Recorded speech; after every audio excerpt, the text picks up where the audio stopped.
My name is Cassandra Menter, founder and owner of Intrigue Dynasty Beauty Salon. I was a little hesitant on telling the story I'm about to tell, but I realized it can be a help and inspiration to anyone.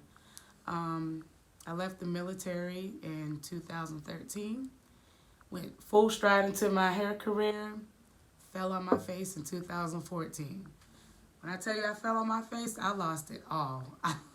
I lost my home, my first salon that I had, cars, friends, family, food, just trying to keep my head above water so my kids don't see me break, and I was just moving too fast, not knowledgeable on a lot of things, and I thought I knew everything.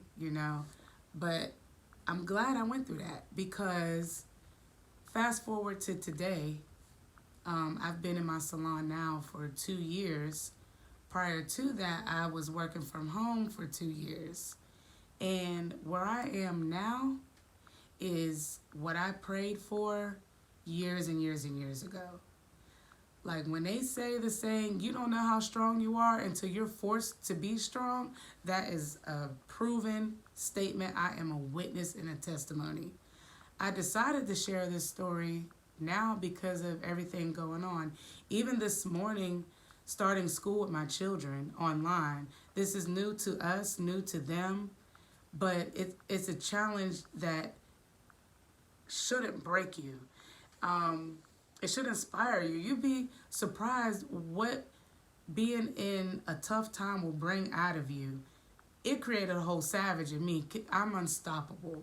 And I inspire and I wish and hope others can also become unstoppable during times like this because you're left to do the unthinkable and you'll be surprised like what you can get out of it.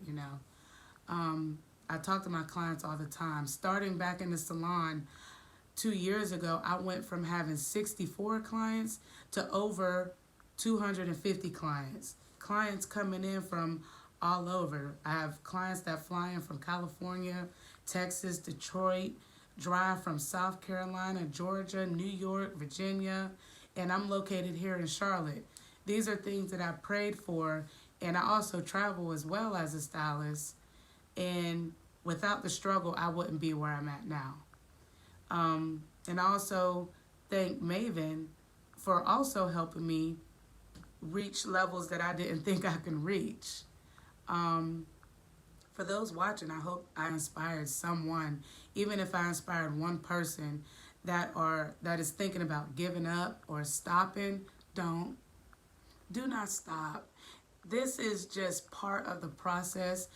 If you pray and you believe what you're praying for, your faith also has to be lined up because prayer without action is just a thought. It's a dream. Just do what you got to do. Don't give up. And I wish you all the best.